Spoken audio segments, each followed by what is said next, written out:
The X-Zone radio and TV show is largely an opinion talk show. All opinions, comments, or statements of fact expressed by Rob McConnell's guests are strictly their own and are not to be construed as those of the X-Zone radio and TV show or in any manner endorsed by Rob McConnell, Relmar McConnell Media Company, Talkstar Radio Network, its affiliated stations, or employees.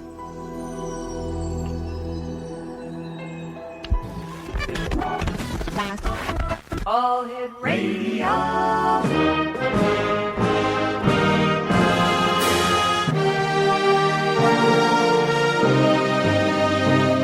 Welcome to the X Zone, a place where fact is fiction and fiction is reality.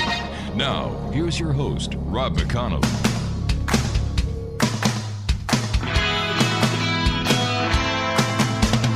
You doing that thing you do, breaking my heart into a million pieces, like you always do. And you don't mean to be cruel. You never even knew about the heartache I've been going through. Well, I try to forget you, girl, but it's just so hard to do. Every time you do that thing you do. And welcome to the X-Zone, everyone. My name is Rob McConnell, and we're coming to you from our studios in Hamilton, Ontario, Canada. Worldwide toll-free, 1-800-610-7035. Email address is xzone@xzoneradiotv.com. On MSN Messenger, xzoneradiotv@hotmail.com. And our website, www.xzoneradiotv.com. My first guest on tonight's show, X-Zone Nation, is Dr. Stephen GARRETT Marcus. We're going to be talking to the good doctor about, can patients fight cancer complications? Well, often it's not the cancer that kills, it's the complications of cancer, some of which can be corrected with quick attention, says our guest this hour, Dr. Stephen GARRETT Marcus. And this is a quote, "Complications are common," says Dr. Marcus, the author of a comprehensive new reference book entitled Complications of Cancer, and his website is www.complicationsofcancer.com. Let me see, and they become more frequent and severe if cancer progresses or spreads. Immediate medical attention is critically important when serious complications develop, he emphasizes. And joining me now is our guest this hour, Dr. Stephen GARRETT Marcus. And Dr. Marcus, welcome to the X-Zone. Thank you. Thank you for having me. You know, cancer seems to be on the rise. 50, 60 years ago, for cancer to be diagnosed in someone was very rare. Why is that, sir?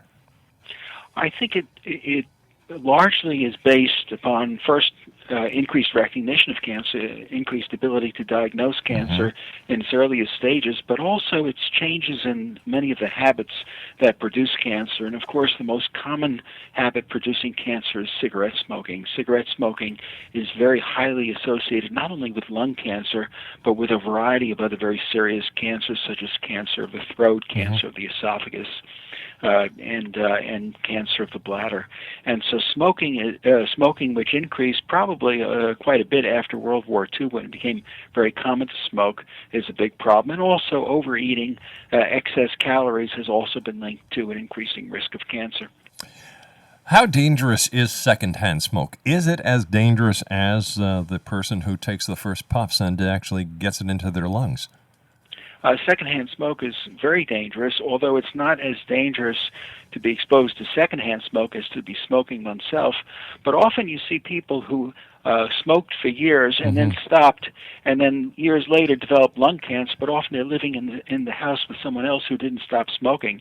So the continued secondhand smoke to which they're exposed continues to increase their risk of cancer. So secondhand smoke is a risk to everyone, but it's especially a risk to people who one time were heavy smokers and then stopped and continue to be exposed to the secondhand smoke. You know, it still boggles my mind, Doctor, with all the evidence that the medical community has come out with against smoking and secondhand smoke, and yet the government has not done enough, in my opinion, to stop the sale of tobacco. It's like, all right, here's a gun, put it to your head, pull the trigger.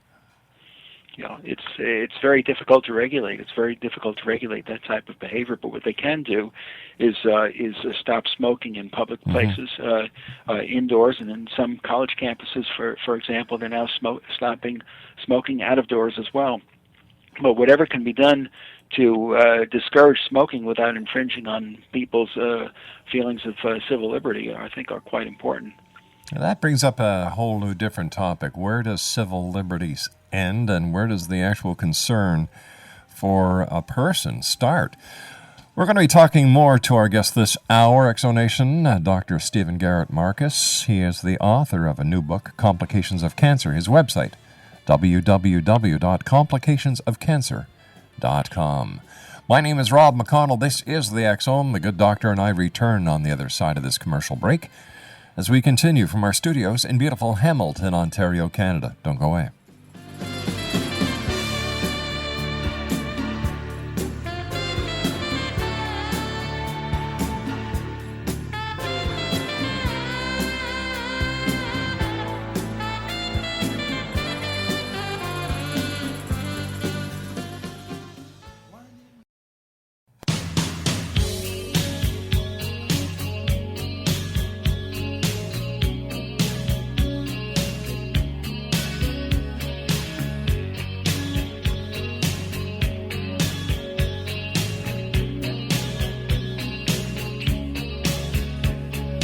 Every time I think of you,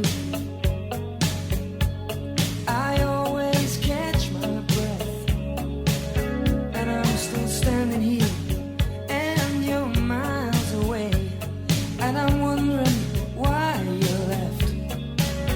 And there's a storm that's raging through my frozen heart tonight. I hear your name. Exonation, our guest this hour is Dr. Stephen Garrett Marcus.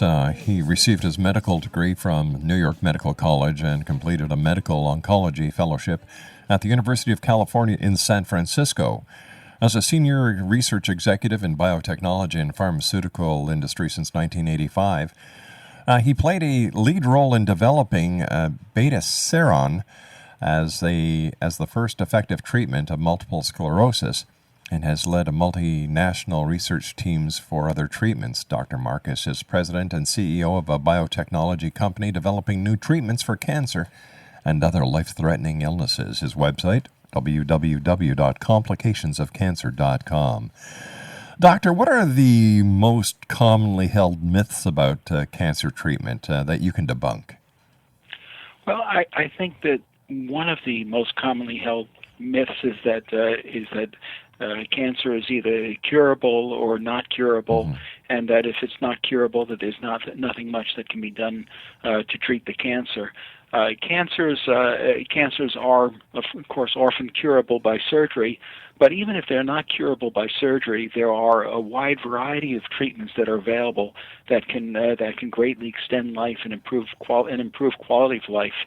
And the other major myth is the lack of focus upon the complications of cancer. That the treatment of cancer not only involves attempting to cure the cancer itself, but also to avoid or to promptly treat the serious complications that can pose as much of a risk to life as the underlying cancer itself. Why is it that some people get cancer and other people don't? Much of that remains unknown. Some of this, of course, a lot of it depends upon our genes, and upon our heredity, and a lot of it depends upon exposure to chemicals in our environment, to exposure to cigarette smoke. But you have many people who are extremely healthy and who've done all the right things their entire life and who develop cancers for reasons that are unknown. And it's still one of the great mysteries in the world of cancer research.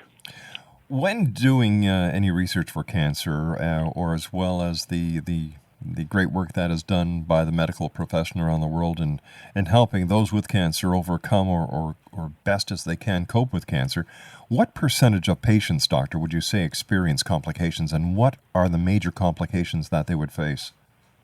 Well, I would say that the overwhelming majority of people who develop cancers other than very superficial skin cancers develop some complications of the cancer.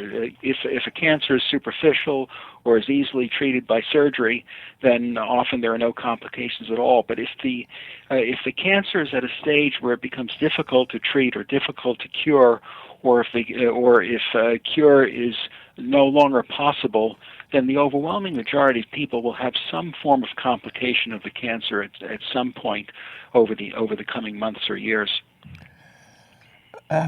What is the most common serious complication of cancer treatment? Well, of cancer treatment itself, the most common complication is suppression of the bone marrow. And when the bone marrow is suppressed, the bone marrow is responsible for producing the white blood cells that fight infection and the platelets that allow our blood to clot properly, and as well produce the red blood cells that bring oxygen to our tissues. So when white blood cells are diminished, a person is very prone to getting infections in particular, and that's one of the most serious complications of cancer treatment. You know, we've talked to people over the years who believe there's a conspiracy with Big Pharma, and Big Pharma is actually dragging their legs in order to find a cure for cancer, because once there's a cure for cancer, then there's a lot of money that's lost. How do you react to those kind of statements, Doctor? Well, having been in the pharmaceutical industry for many years and working with so many very dedicated, very serious scientists, I can just say that it's just absolutely not true. People working very hard to find some treatment for cancer, because all of us are human. Half of us in the pharmaceutical industry will ourselves die of cancer. Almost all of us will have somebody close to us who either dies of cancer or suffers with cancer. People are trying very, very hard to find some treatment for cancer. It's just that it's a very, very difficult nut to crack. It's very complicated science. Our tools are not sharp enough to yet uncover all the mysteries of cancer. It's very difficult, but there are a lot of very smart, very dedicated people working on this. Is cancer research getting the appropriate funding? Oh, I wish it had more funding. We could always use more funding from the federal government or at the NIH level for what's called basic research. And pharmaceutical companies also could use more money to do the research. Research to find a cancer treatment is extremely expensive, not only in the basic research that goes on in the laboratory, but also the clinical testing, which we must do to determine whether a drug is safe and effective. Now, before a drug actually gets on the market that the medical profession can use, how long does it take from the time you, as a bioscientist, start on a project to the time it gets into what I believe is called trials? Yes. Well, usually it takes 3 to 5 years between the time somebody has a laboratory idea for something that may work and the time until it's actually first tested in a person. The reason for this is, first, you have to validate the science. Then you have to do the appropriate testing to make sure that this is safe to put into human beings. And then you have to go to the ethics committees and to the FDA, or in Canada the HPB, which is the equivalent of the FDA, so that the ethics can be reviewed, so that the science could be reviewed, so that the safety of the people that are going to be treated with this can be reasonably assured. And so that usually takes a good 3 to 5 years. And then the clinical testing itself of the drug, depending on how effective the drug turns out to be, will usually be another 4 to 6 years, or in that range. My gosh, and of course this is a very costly procedure. It is extremely costly and can cost, depending on the drug, hundreds of millions or even over $1 billion to develop a new drug. How close, Doctor, in your most modest opinion, are we to actually finding a cure for cancer? Or is the actual finding of the cure being made so difficult by the many different types of cancers? Yes, I don't I don't know that we're going to ever find a cure for all cancer. It's possible, but it looks as though every cancer has its own unique fingerprint. Every cancer seems to be different, and there probably will be many different treatments for the many different types of cancer. But unfortunately, we've cured very few cancers at this point in time. We can surgically cure colon cancer and prostate cancer and many other cancers, so surgical cures are certainly possible. But once something is surgically not curable, finding cures has been rather elusive. And right now, the major curable cancers are leukemias and lymphomas, and a few other uncommon cancers are sometimes curable. But the most common cancers, lung cancer, breast cancer, stomach cancer, pancreatic cancer, once those are no longer surgically curable, they're very difficult to cure with existing therapies. We see on TV commercials for an alternative health center that says, basically, if the established medical community can't cure you, we can, or come over and see us. Is there a lot of competition in the cancer, the fight for cancer industry within the medical community itself? Well, many people will seek an alternative when they're told by their traditional physicians that treatments are no longer available that will be significantly effective. And it certainly is understandable to seek those alternatives. The problem is that many of those alternatives are really untested.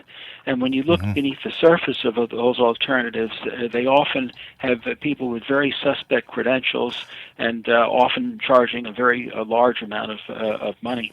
This is why an important alternative for people who have treatments or diseases that are thought to be somewhat untreatable or poorly treatable are to find reputable clinical trials. Exonation, our guest this hour is Dr. Stephen Garrett Marcus. His website is www.complicationsofcancer.com. That's www.complicationsofcancer.com. Are the statistics that you see, Doctor, showing that there's a definite spike in cancer, and are people in the younger age groups now also being diagnosed with cancer? Well, many people in younger age groups are diagnosed with cancer. It's difficult to say whether their numbers are significantly increasing, other than the increased risk of lung cancer as people have started smoking at a much earlier age, and also there are some cancers that may be related to what's called the human papillomavirus, a sexually transmitted virus, that also appear to be occurring at a somewhat younger age. But overall, it's not entirely clear that people are getting cancer at younger and younger ages unless they've been exposed to something that causes that cancer. And I'm sure there's a lot more skin cancer coming up with the, more and more people spending time outside and really not taking care of their skin and applying the appropriate preventative measures that could actually help them. Yes, there is also a higher incidence of melanoma in particular, which is the most dangerous of skin cancers as people are exposed to more and more sun and also to tanning beds. Let's talk about tanning beds when we come back from this commercial break with our news. Dr. Marcus, thanks very much for being with us. It's very interesting talking to you, sir. Exonation, my guest this hour is Dr. Stephen Garrett Marcus.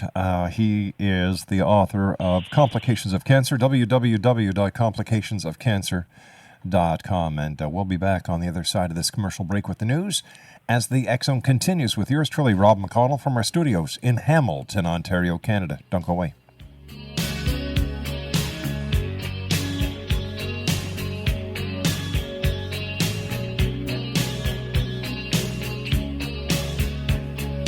Every time I think of you, I always catch my breath, and I'm still standing here, and you're miles away, and I'm wondering why.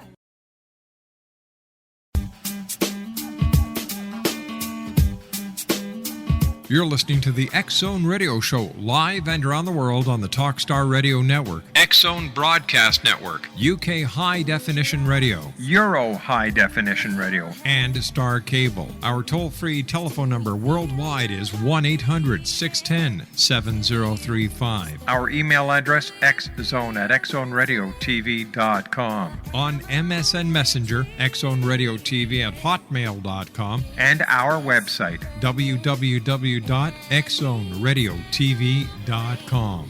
I believe it's meant to be, darling. I want you. This ain't no disco. It ain't no country club either. This is LA. All I wanna do is have a little fun before I die. Sits a man next to me out of nowhere. It's apropos of nothing. He says his name is William. I'm sure he's Bill or Billy or Mac or Buddy. And he's played ugly to me. And I wonder if he's ever had a day of fun in his whole life. And we are drinking beer at noon on Tuesday. The bar that faces a giant car wash. The good people of the world are washing their cars on their lunch break, hosing and scrubbing as best they can in skirts and suits. They drive their shiny dots with the Buicks. Back to the phone company, the record store too. welcome back, everyone. This is the X Zone. My name is Rob McConnell. My guest this hour is Dr. Stephen Garrett Marcus. And Dr. Marcus is the author of a book that deals with cancer. And the question that we asked Dr. Marcus at the beginning of the show is, can patients fight cancer complications? The name of his book is Complications of Cancer, and his website is www.complicationsofcancer.com. Before we went to the break, Doctor, we briefly touched on the different scenarios, with cancer, and we talked very, very briefly about tanning salons. And I was wondering if you could tell us more about how people get cancer at tanning salons. Is it because the same ingredients or the same cause that would cause skin melanoma outside? Yes, it's basically an ultraviolet type of radiation that activates certain cells that are deep within the skin that produce a substance called melanin.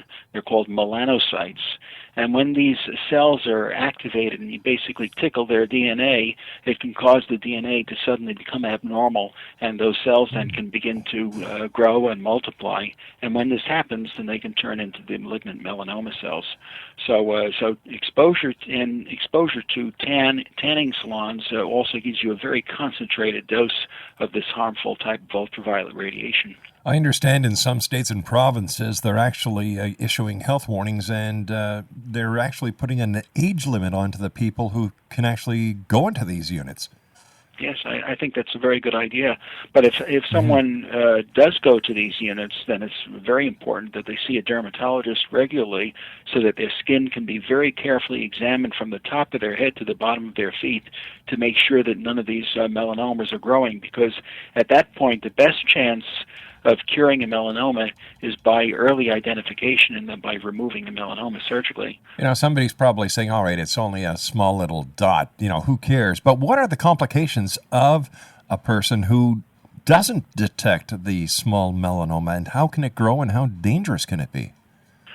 Melanoma is one of the most dangerous of all the cancers because it has a tendency to spread widely throughout the body, especially melanomas on the scalp, for example, which people, for example, who have bald heads and who are in the sun quite a bit should be particularly careful, because they often get melanomas on the scalp, and those can be extremely dangerous because those have a tendency to spread to organs throughout the body. And so identifying them early and removing them is the best way of preventing the severe complications of that deadly form of cancer. Let me pitch this out to you, Doctor. I'm sorry, it seems that we're having a bit of a sunburst over here. Let me ask you this. All right, if melanoma is caused by radiation, basically, am I correct? By ultraviolet radiation, that's a major cause of it, yes. Is it then possible that the microwave radiation that is used in the cell phone industry can also cause cancer? Well, that's been the subject of a lot of dispute and a lot of research. And the major concern is whether or not this increases the risk of malignant brain tumors. Because after all, you put a cell phone next to your ear and your ear is next to your brain. And so there's been a major worry about whether or not this can increase the risk of malignant brain tumors. It's not been said that it increases the risk of melanoma. But there still remains at least some concern about a higher risk of brain tumors. The most recent thinking, though, is that if there is an increased risk, it's a very trivial one. But this still remains to be evaluated. It's funny because when you pull into a gas station, the first thing they tell you to do is shut off your cell phone. And when you get on an aircraft, it affects the aircraft's avionics, so you're asked to keep your cell phone or your handheld device off. When you go into a hospital, they ask you to keep your handheld device off. Is this just a precaution for cross-technology purposes, or is there more to it than meets the eye? The major concern is just interfering with other devices, at least in the hospital setting, with other devices in the hospital. And I guess in an aircraft, it's interfering with the aircraft, with whatever is in the aircraft, avionics. How is the medical industry and the pharmaceutical industry, and of course you people in research who, God bless you, my hat's off to you for all the hard work that you do. How are you preparing for the changing times? For example, there's a lot more seniors coming. The baby boomers are turning into seniors now. How is this going to affect the research and the actual production of any pharmaceutical breakthrough that comes? Well, it's going to be a very big challenge because we need new medications. The population is aging, and as we are more successful in treating diseases and keeping people alive longer, even curing diseases, people live to get more diseases, and in the end, the cost of medical care continues to climb. And so a key is to do one's best to find more and more effective therapies that not only can cure the disease, but they can do so rather promptly, and by doing so, reduce the overall cost of medical care, reduce the incidence of hospitalizations and all the other ancillary costs associated with that. But it is a very big challenge over the next several years, is developing cost-effective medications that are effective, and while at the same time that don't strain the ability of the system to pay for them. In your opinion, sir, what is the best medical treatment at this time for cancer? Well, the best medical treatment when it's possible is always surgical removal of the cancer. So if someone, for example, has a small localized lung cancer which is surgically curable, the best treatment for it will be is surgery. But if the cancer is not curable, then every cancer is its own story, and that's why in the book Complications of Cancer, I talk in the beginning of the book about the 15 most common forms of cancer, so that I give just a broad overview with a lot of specific detail about the different cancers. This serves as a foundation for understanding the many complications of cancer, which I discuss later on in the book, which can cut across most of the major forms of cancer. What is the besides the melanoma, what are some of the signs or symptoms that one may have cancer? Or does this all depend on going to your doctor on a regular basis for regular checkups? Well, many cancers are just not detectable until they're rather advanced. Certainly going to doctors for regular checkups can help, especially to prevent colon cancer, colonoscopy or sigmoidoscopy, or testing the stool for blood can certainly identify colon cancer at an early stage. There's controversy about some other cancers as to how effective screening for cancer really is. For example, there's controversy about the use of CT scans or X-rays for early detection of lung cancer. There are no good detections for ovarian cancer at its earliest stages, or for pancreatic cancer or stomach cancer. Those cancers are often difficult to pick up on a routine physical examination. 1-800-610-7035 is the toll-free number here at the X-Zone. Our guest this hour is Dr. Stephen Garrett Marcus. He's the author of, do you have your pencils and paper ready? Complications of Cancer, and his website is www.complicationsofcancer.com. That's www.complicationsofcancer.com. There are the, there's the hospitals, and then there's the hospice, and then there, like I said, there are the other type of institutions where they use the body, mind, soul, and spirit, as well as traditional medicine to work with a cancer patient. Have you heard, or have you seen, or is there any evidence whatsoever that this approach works better than the traditional medical procedures? Sometimes they call those other procedures best supportive care. Mm-hmm. And there have been clinical trials where they've evaluated for different cancers best supportive care, which means basically non-medical treatment, but other things such as nutrition and frame of mind and spiritual support, and compared that with standard therapy, or sometimes use that as an adjunct or something that's in addition to standard therapy.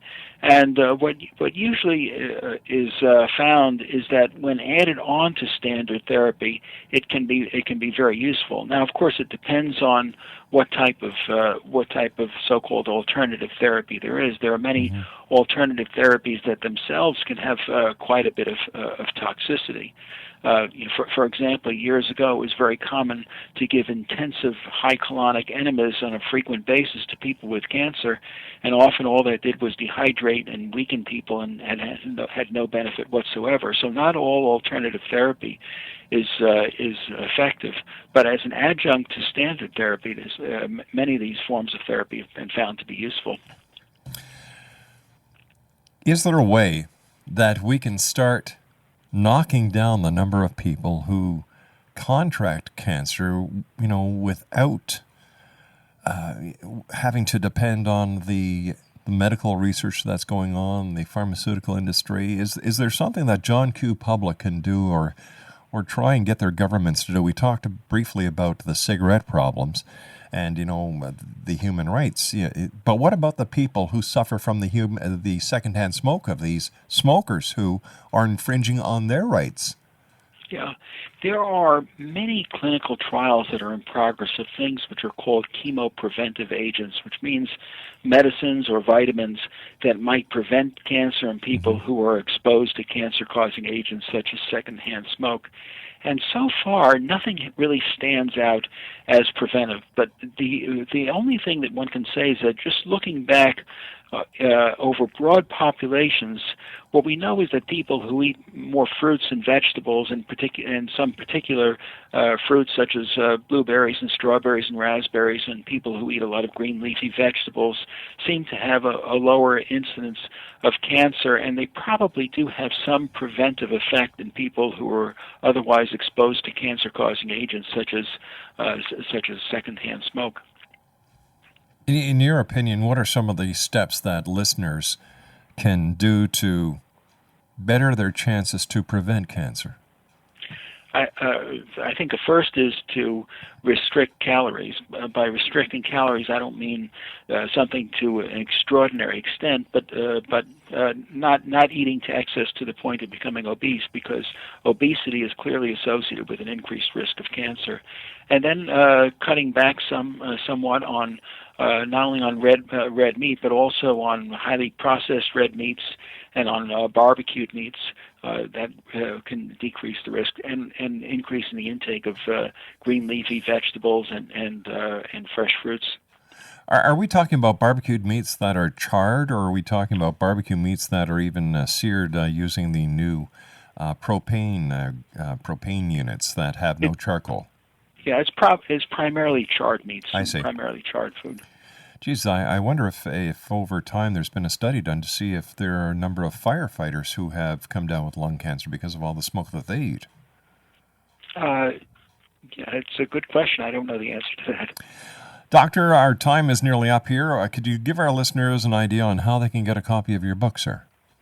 Yes, they can go on to my website, which is www.complicationsofcancer.com. And, of course, our guest this hour, Exonation, has been Dr. Stephen Garrett Marcus, MD, and he is the author of Complications of Cancer, www.complicationsofcancer.com.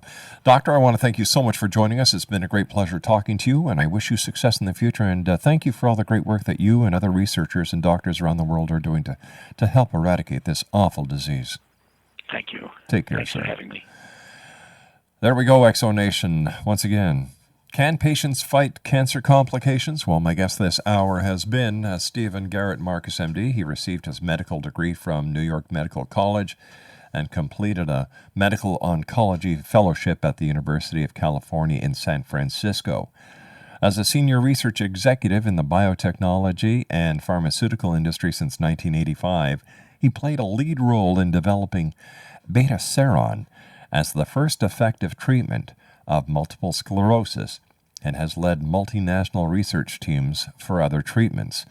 Dr. Marcus is the president and CEO of a biotechnology company developing new treatments for cancer and other life-threatening illnesses and diseases. Once again, the name of his book is Complications of Cancer, and his website is www.complicationsofcancer.com.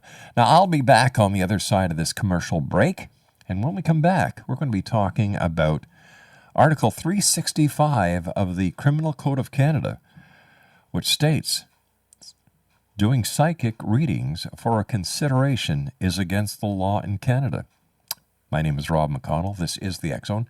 I'll be back on the other side of this break, so whatever you do, do not go away.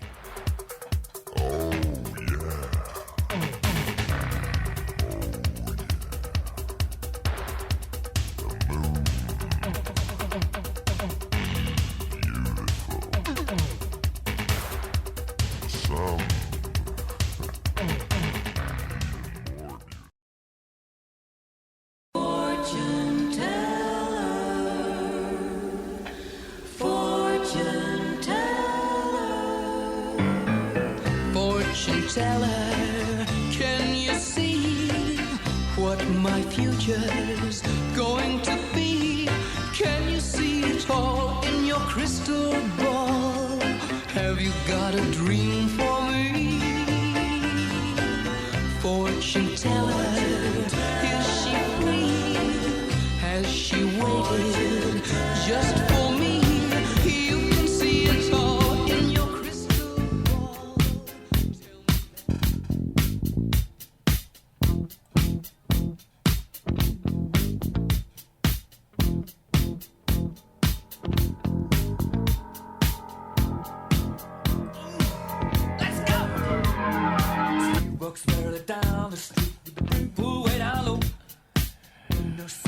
And welcome back, everyone. Geez, we started this set off with Bobby Curtola singing Fortune Teller and then went right into Queen, Another One Bites the Dust. That is because we here at the X Zone Radio Show, we're going to be scrubbing all psychics. We're going to be scrubbing all clairvoyants, mediums. We're even going to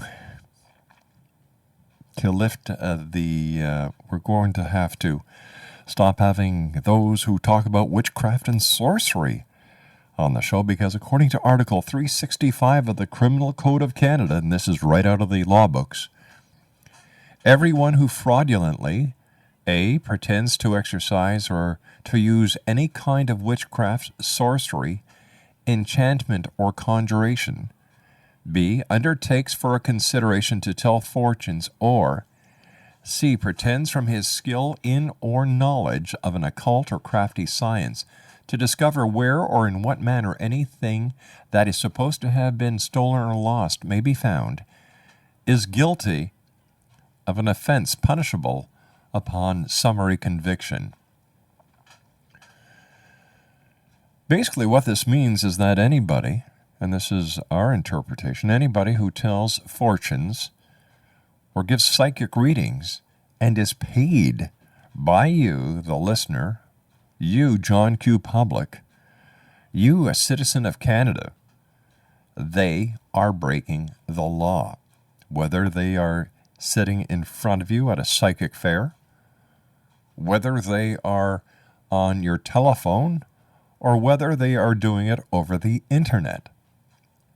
The Canadian Criminal Code of Canada is very clear and specific And Article 365 states, everyone who fraudulently pretends to exercise or to use any kind of witchcraft, sorcery, enchantment, or conjuration. B, undertakes for consideration to tell fortunes. Now, I just like to interject here. For consideration means money, anything, property, whatever. The person who's giving you the reading, you supply them with something for that reading. That's a consideration. Or, C, pretends from his skill in or knowledge of an occult or crafty science to discover where or in what manner anything that is supposed to have been stolen or lost may be found, is guilty of an offense punishable on summary conviction. For that reason, we here at the X Zone will not be having any more psychics on the show. I know there's a lot of people who say, oh, boo-hoo-hoo, too bad. If you want help, seek professional help from a legal source. All the years we've had psychics on the show, there's not very many that I can remember that have actually come up with anything that is true. They all have major egos, which are fed by your money. I'll be back on the other side of this commercial break with the news as the X Zone continues from our psychic-free studios in Hamilton, Ontario, Canada. My name is Rob McConnell. If you'd like to comment on our ban on psychics, send me an email, xzone@xzoneradiotv.com. I'll be back on the other side of the news. No, not with a psychic, here in the X Zone.